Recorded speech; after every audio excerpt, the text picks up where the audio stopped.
যার কথা মনে করে কোরআনের একটি আয়াত 3 বার পড়বেন, সে আপনার জন্য পাগল দেওয়ানা হয়ে যাবে। আপনাকে ছাড়া সে কিছুই বুঝবে না, শুধু আপনার নামই সে জপতে থাকবে। তো সম্পূর্ণ কোরআনই একটি আমল, খুবই শক্তিশালী, পাওয়ারফুল। তো এই আমলটি আজকে আপনাদেরকে জানাবো। আমলটি কিভাবে করবেন, কখন করবেন। অনুরোধ করব ভিডিওটা খুবই ছোট হবে, না টেনে শেষ পর্যন্ত দেখবেন, ইনশাআল্লাহ উপকৃত হবেন।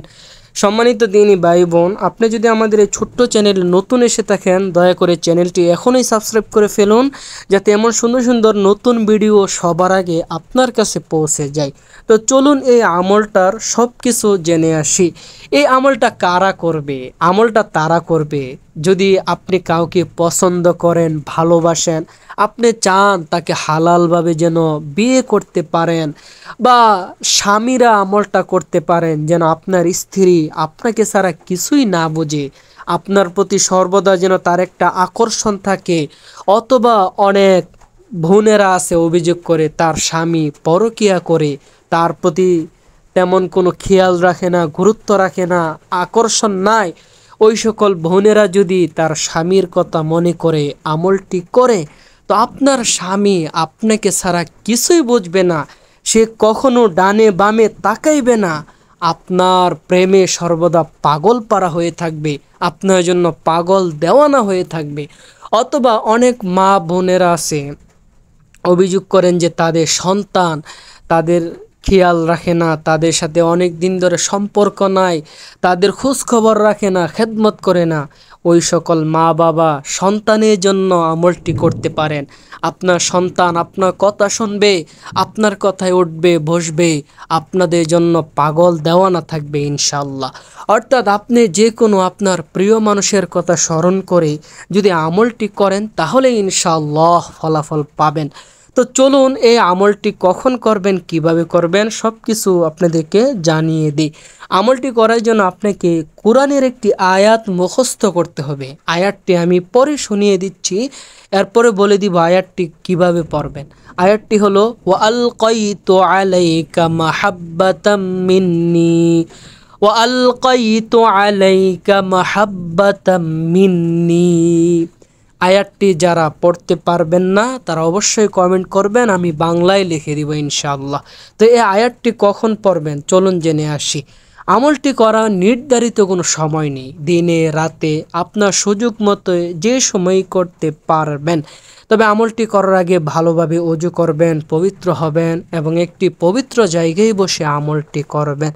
আমলটি শুরু করার আগে প্রথমে 3 বার ইস্তেগফার পড়বেন, যেমন আস্তাগফিরুল্লাহ আস্তাগফিরুল্লাহ আস্তাগফিরুল্লাহ। 3 বার ইস্তেগফার পড়া হয়ে গেলে 3 বার এই দুরূদ শরীফটা পড়বেন, যেমন আল্লাহুম্মা সাল্লি আলা মুহাম্মাদি ওয়া আলা আলি মুহাম্মাদ কামা সাল্লাইতা আলা ইব্রাহিম ওয়া আলা আলি ইব্রাহিম ইন্নাকা হামিদুম মাজিদ। اللهم بارك على محمد وعلى آل محمد كما باركت على إبراهيم وعلى آل إبراهيم إنك حميد مجيد। এই দুরূদ শরীফ 3 বার পড়বেন।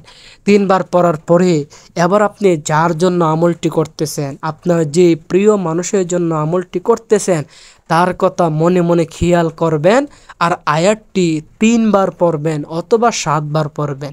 এভাবে ওয়ালকাইতু আলাইকা মাহাব্বাতাম মিন্নি, ওয়ালকাইতু আলাইকা মাহাব্বাতাম মিন্নি, ওয়ালকাইতু আলাইকা মাহাব্বাতাম মিন্নি।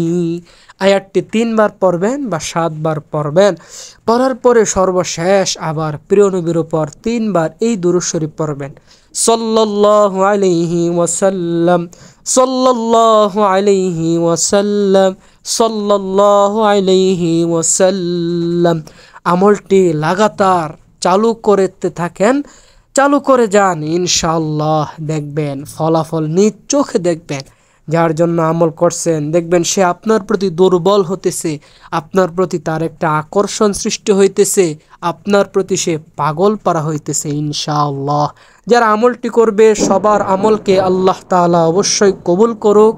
যারা আমলটি করবেন অবশ্যই কমেন্টে আমিন লিখে অনুমতি নেবেন। ভিডিওটি অবশ্যই একটা লাইক করে দিবেন, বেশি বেশি শেয়ার করে দিবেন। আপনার একটা শেয়ারে হয়তো অনেক মানুষ জেনে উপকৃত হবে। আল্লাহ তাআলা আপনাকে অসংখ্য সওয়াব দান করবে।